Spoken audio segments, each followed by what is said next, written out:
6 নম্বর হচ্ছে দারিদ্রতার অভাবে সন্তানকে হত্যা করা, মানে টাকা পয়সা হবে না, টাকা পয়সা পাবো না, কিভাবে সন্তানদেরকে লালন পালন করবো, সন্তান কিভাবে চলবে, আর 5-6টা সন্তান হয়ে গিয়েছে, এই সন্তানদেরকে খাওয়াইতে পারবো না, থাক সন্তান আর নিব না। অথবা পেটের মধ্যে, আগে তো সন্তান হয়ে গেলে মেরে ফেলতো, এখন পেটের মধ্যে মেরে ফেলে 2-3 মাস হয়ে গেল। আল্লাহ বলছে ওয়ামা মিন দাব্বাতিন ফিল আরদি ইল্লা আলাল্লাহি রিজকুহা, দুনিয়ার কোনো মানুষের জন্য রিজিকের ব্যবস্থা করে না। সমস্ত যত প্রাণী জগৎকে আমি সৃষ্টি করেছি, সমস্ত প্রাণী জগতের জন্য রিজিকের ব্যবস্থা আমি আল্লাহ করি। সমুদ্রের মধ্যে যত মাছ আছে,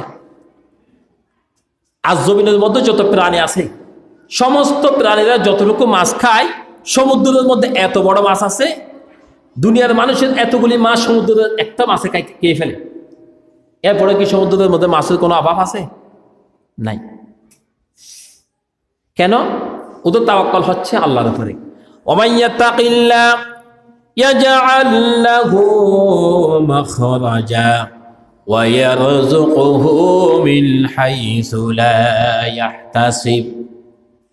তারা আল্লাহর উপর বিশ্বাস করে বিদায়, আল্লাহর উপর ঈমান আনে বিদায়, আল্লাহর উপর তাওয়াক্কুল থাকে বিদায় তাদের রিজিকের কোনো কমতি হয় না, ঘাটতি হয় না। আমাদেরকেও আল্লাহ সুবহানাহু ওয়া তাআলার উপরে রিজিকের জন্য তাওয়াক্কুল রাখতে হবে।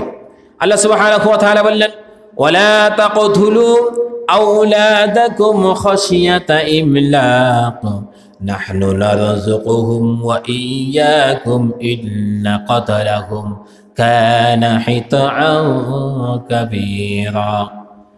অভাব এবং অনটনের এই বইয়ে তোমাদের সন্তানদেরকে হত্যা করো না, আমি তোমাদেরকে সমস্ত মানুষদেরকে রিজিক দিয়ে থাকি, রিজিকের মালিক হচ্ছে আল্লাহ।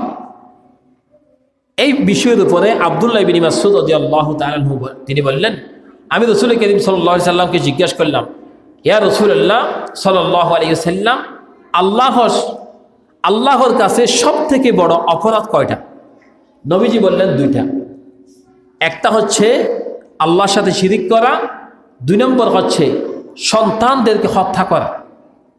এই 2টা অপরাধ হচ্ছে আল্লাহর কাছে সবথেকে জঘন্যতম অপরাধ। এরপর 7 নম্বর হচ্ছে ফাআম্মাল ইয়াতীমা ফালা তাকহার,